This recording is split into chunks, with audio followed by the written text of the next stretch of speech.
Rabbil wassalatu wassalamu ala Sayyidina Muhammadin wa alihi wa sahbihi ajma'in. We are looking at Imam Ghazali's classification of reason, and we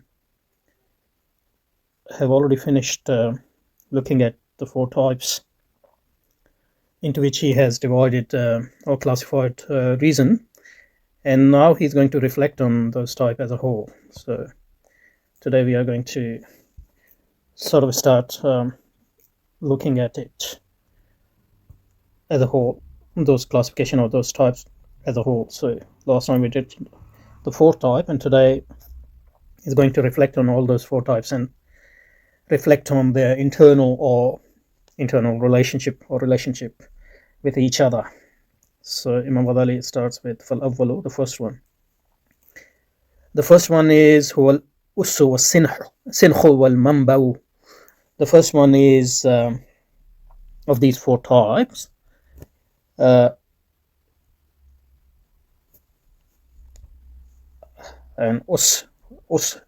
we can read it as Ussu, Assu, Is.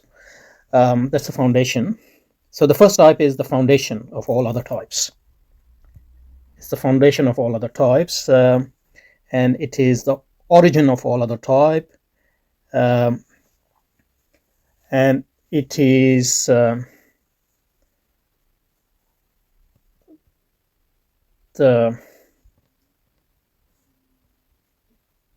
Us is that's from where I think Asas comes, foundation, and Mamba is the fountain,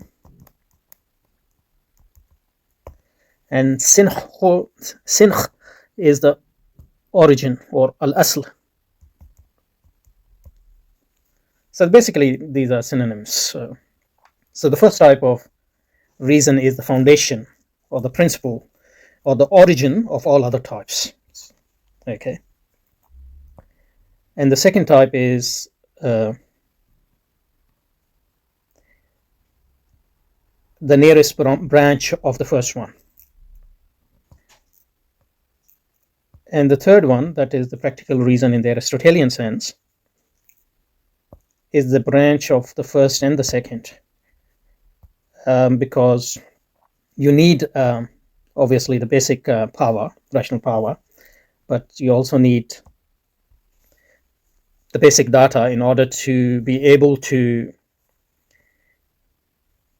learn from your life experience, because you can't learn from life experience without the basic rational power and without the necessary knowledge, or without the data or intuitive knowledge. Well, Rabi, and the last one, which is the type of reason in sort of loosely Kantian sense, not in the sense that the conception is Kantian, but in the sense that the type is related to, or the nearest to, what Kant defined as the practical reason. That fourth type is was samaratul akhira. That's the fruit of all that. That's the actual purpose. The ultimate purpose of reason is to know the long-term consequences of our plans, our actions, and be able to differentiate them from immediate pleasures and immediate satisfaction, and overcome and transcend the immediate pleasures and satisfaction and immediate consequences in the favor of long-term consequences. If the long-term consequences are what is the best for our body and our soul, and ultimately for our hereafter. And the last one is the ultimate purpose, because the last one ultimately depends on the distinction between ad-dunya and al-akhirah, and in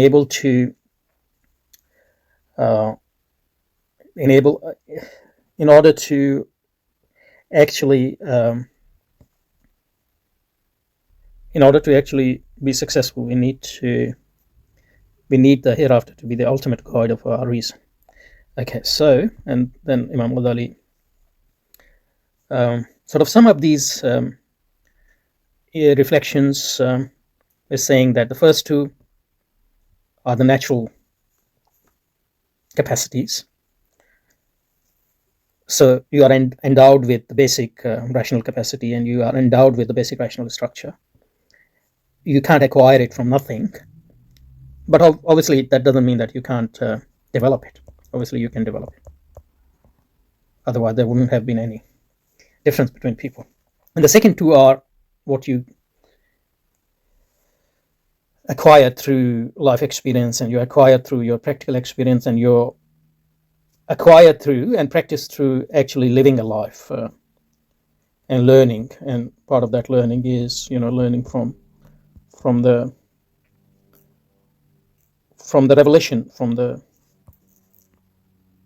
from the book of Allah subhanahu wa ta'ala, and from the saying of the Prophet sallallahu alaihi wasallam, and then structure our life according to, or in light of those teachings, etc. So that's the, in a nutshell, just the basis of, or the summary of overall conception of these four types and their internal relationship and their relationship with the ultimate purpose of human life. Okay, so now we'll just take them one by one and try to reflect on them ourselves. Okay, so let's reflect a bit on Imam Ghazali's reflection. The first type of reason. Obviously, we're using this English word, but what we mean here is al-aql. And there are different conceptions of al-aql.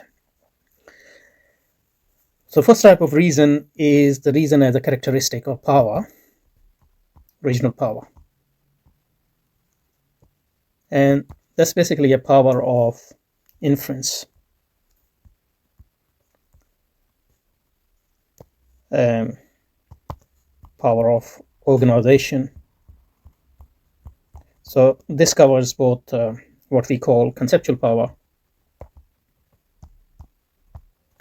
as well as inferential power in a more wider sense. So this basically covers so the first, this basically cover the first power, the first type of reason. Imam Ghazali's first type of reason basically covers reason as inferential power,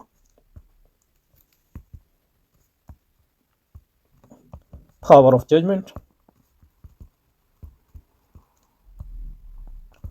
and it also covers what we call conceptual power, or power of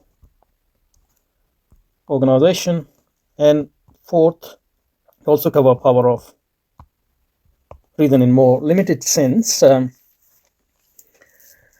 as a faculty of ideas. So in a nutshell, it covers both the Kantian use of reason as well as understanding in more technical sense, and reason as power of inference as well as faculty of ideas. Okay, so that's the first and this Imam Ghazali said this whole thing is the foundation of all the faculty of reason. That's the foundation of all the concepts. Without this basic power, there won't be any other power. And Imam Zubaydi says that this first power is foundation also in the sense that it is the light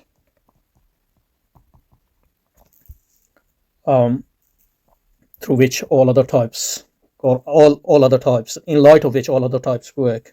And this can be understood on the simile of if we say that the body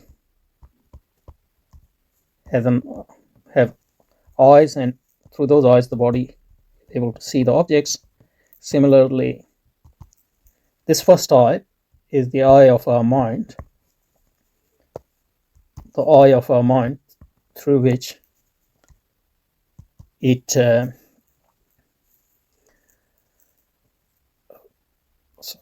all other types work in what is seen through this eye.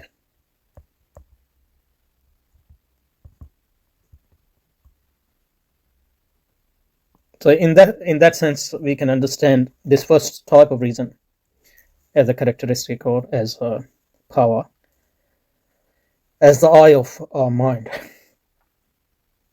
And through this eye of our mind, all other three types work. So this is reason in the first sense, and all other types are, in a sense, its branches. So that's one way of looking at it. Now the second type is reason as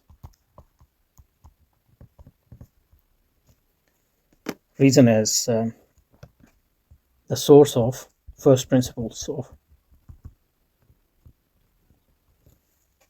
which sort of provide the basic data for the first type of reason, or reason as a power.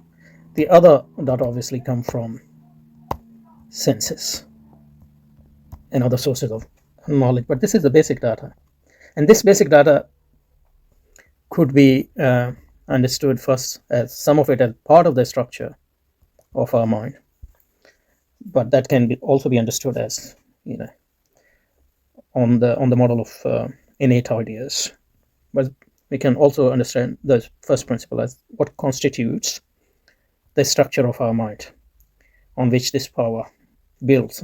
So in that, if we take it in that sense, that part of the second type of reason is actually constituted of the first part.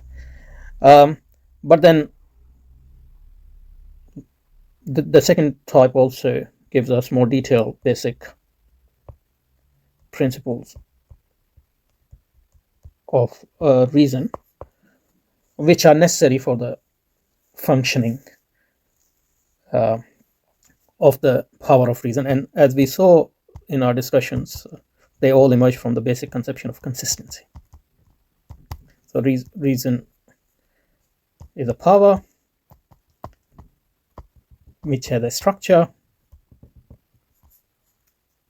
and this power function based on the first principles, and those first principles stem from the principle of consistency, without which reason cannot function, this power cannot function. So this is the first part, this is the foundation, and this part is sort of its branch, the main branch of this reason. And these first, the foundation plus the first branch, constitute what generally is considered rational power or reason in general. So either you can think of the first type of reason as the foundation and the second type of reason as the first branch, or you can think of these two in combination forming the rational power, or the power of reason, or the capacity of reason, or the rational capacity, the natural rational capacity. And as we saw, Imam Al-Ghazali says that these two powers awalani bitabed, so these are natural powers, in the sense that humans are endowed with those powers.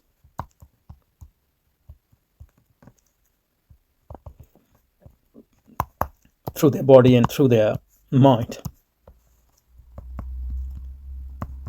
So in that sense, that is their biological, physical, mental and spiritual inheritance, in a sense.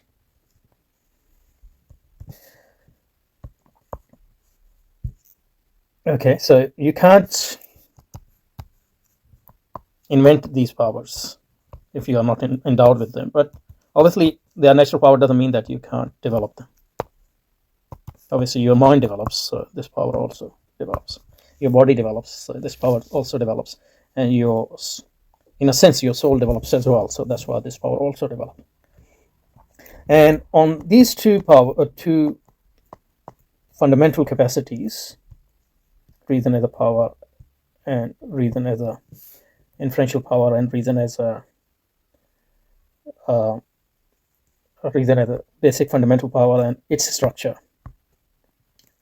and its first principle, they form together. However you want to understand their mutual relationship, they provide the foundation or the basis of what reason is and how reason works. And on the basis of those two, then the third type of reason comes.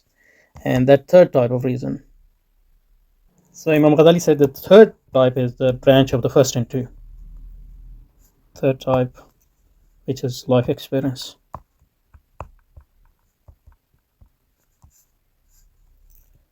So reason in combination, rational power, inferential power, plus the intuitive power, reason two. So you can't have life experience unless you have inferential power, organizational power, as well as you intuitively, implicitly or explicitly know the basic rules of rationality. So, and life experience then you can learn from experience that contextualizes. Obviously, it also needs sense experience. It contextualizes these rational powers and give them data to work on, and through that data you actually learn, gain knowledge. So in that sense, life experience is the real teacher, but you can't learn from life experience unless you have these two torches of reason one and reason two, torches of basic rational power, inferential power, as well as intuitive power. Okay, and the fourth one is the end, or what in Arabic we call al-ghaya, the end, the destination. And what is the destination? The fourth type of reason is the destination, because this is what gives us the fruit of all that learning, that we use that learning to guide the journey of our life according to this rational power, and guide our basic natural physical and physiological impulses and desires according to this learning, this knowledge, so that our life is successful, ultimately successful life, and we reach our destination. Destination of our body, destination of our mind, destination of our soul. So that's why the fourth type of power is the ultimate purpose. But that purpose cannot be achieved without the first three. So the first two are natural powers. We are endowed with them, but we develop them as well. So in that sense, they are also acquired powers. So they have natural basis, but on the other hand, so that's the third one. And the fourth one, then so these are plus one, these three, you get the knowledge from that, and then you apply that. So the fourth power is also acquired power, but it also is the power which requires application of the knowledge we have gathered to our action and to our life plans and to the journey of our life. So in that sense, the first two are fundamentally natural power, but they can be developed, so they are partially acquired as well. And the third one is acquired in that sense, but it also have a natural element because it depends on this natural part. And then the fourth one is also acquired, but it has natural element because it depends on the first three. And in a sense, the first three are the instruments, but the last one is the purpose, or al-ghaya, or in other words, the first three are means and the fourth one is the end. And that's why Imam Al-Ghazali says that some people define this fourth power or fourth type of reason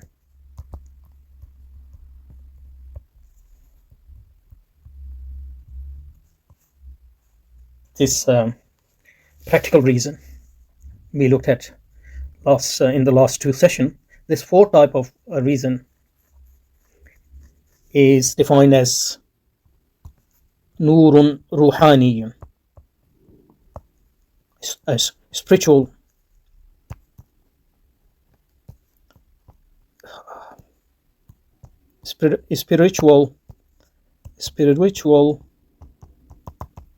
light. نور روحاني يقذف في القلب أو الدماغ, which Allah subhanahu wa ta'ala puts يقذف or يقذف في القلب أو الدماغ, which is put into your, so a spiritual light which is put into your mind, so that نور روحاني يقذف في القلب بالدماغ به, with the help of it, then تدرك or تدرك النفس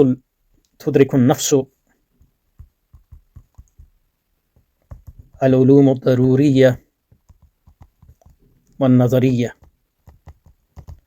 So this spiritual light which is put into your mind, through which the mind acquires both mediated knowledge and non-mediated knowledge. So it seems a bit circular, but it can be understood in this way. So we have these natural powers, reason in first and second sense, and through this we have life experience, and that life experience covers all our learning and things, and through that life experience we gain knowledge in the more general sense, and then we apply that knowledge to our conduct in the broader sense. And this, if the knowledge is the correct knowledge, then this creates, with the help of Allah subhanahu wa ta'ala, this spiritual light in our mind, through which we, in a sense, reacquire that knowledge, and it enlightens our natural powers, and we are able to see the world in totally different light. So it's a reverse process. So in that sense, we are able to overcome the apparent circularity, because although this light is created through first three things, then in turn it enlightens all those three powers, and which in turn actually solidify and renew or strengthen this light in itself, and we are able to see the world in a totally different light. And this goes back to Imam Ghazali's something he said after the first at the end of the first definition we saw, and we'll get back to that now to see relate that to what we have just learned. And it was this, where Imam Ghazali at the end of the first definition, so we started first definition from here, yeah. At the end, Imam Ghazali here said, and we had discussed it at that time, but fairly superficially, because we didn't have all the knowledge we needed to understand this. And here Imam Ghazali had said that for nisbatu hadhihi al-ghariza, so the first type of reason, its relationship with knowledge, that the third type, is like the relationship of an eye to the sight. And then nisbatul Quran and Shara Sharif to this power in this context, in the context of inquiry and learning knowledge, and in the context of searching for knowledge, is like nisbatul nur shams ila al-basar, so the sun, and basar is your power to see.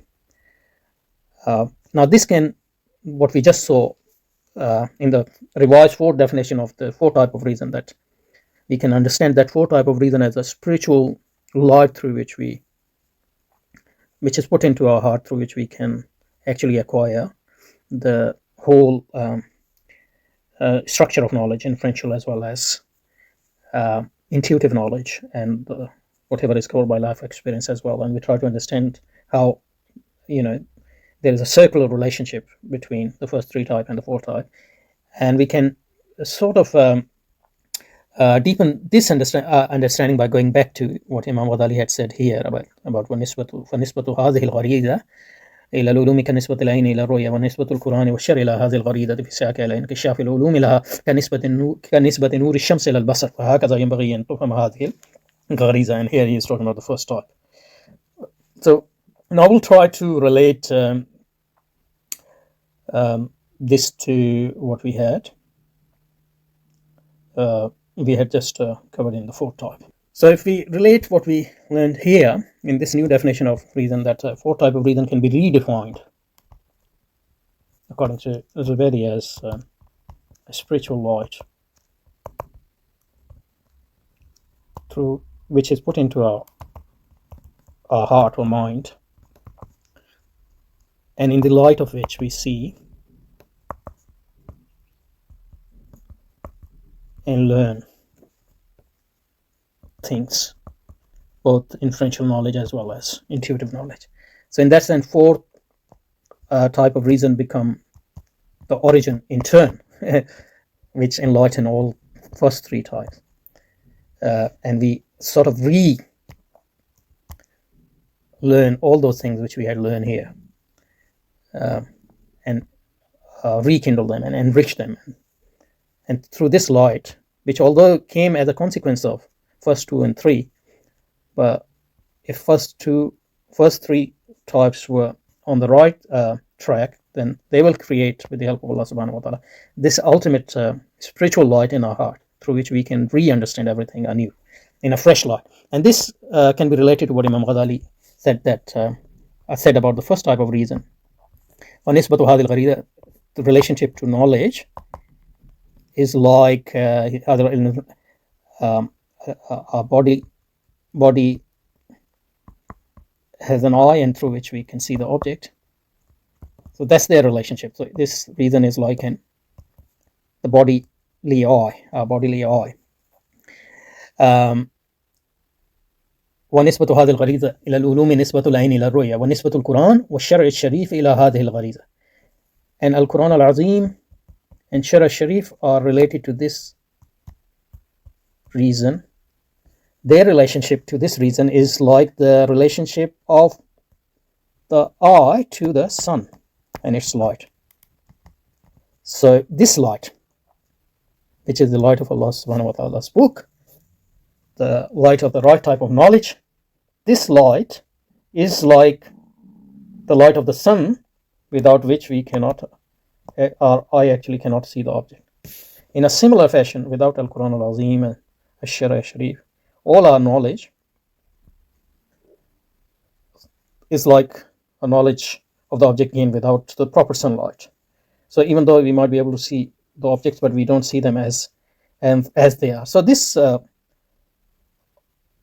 light of the sun actually can be related to the fourth type, where we redefined reason as the spiritual light. That is, spiritual light is that light which is created through the correct knowledge.